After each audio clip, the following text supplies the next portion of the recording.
ni intensa ngu turaheze kukora tukarye twena turho abaturani bagira ngo Oruguuto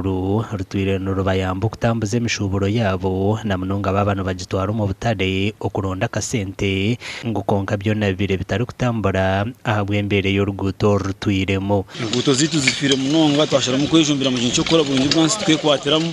abo kuba turi munsi z'ensozi kubaragenda barukura amizi gahatengura cyoreze shayi zitubirira hano gukora aha n'abataka banje umuntu kumuyanyamihera kumutwara Marinde ari hibare ruhangu munonga yifaha na n'ikintu kuzo kwaratera muko musabazi obara we yatako mugongo kiza kujya bati pedu yene hendeka kungana sima mwe n'abataka bija kora iki no twatisa Oruguuto bakagiso mukundane orchaman wentebe yakashatu wengaju nagira ngo Oruguuto rukarema nigombora nukwe kutsima abatura habwe nkwatanisa ya ntarabi ine kansa urya ya ntarabi Oruguuto rwa rutiremire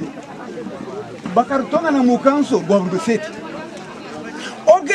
kandi katonga mu baroteho akwampampi ni miho kabiri no mwoga gwitunka benseji abo kubana tubana tukundense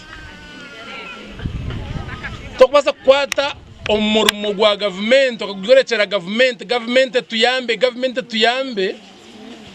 abo kubana bagira ngo na bachweze njuna naga wogizireki imotoka yashumaha ekahiruma haba harimo abantu 20 owa FDC nafa owa movement nafa owa nupo nafa okajya bebaga nafa alukajya na barano nafa twaza jangu ngogo na hajya barano mbwe no gwatafa engute ziri kurengega na 20 nazo ziryo mu mbera mbi omur district ya Buhweju amakuru agagasha kwa Juliet Charles Sima.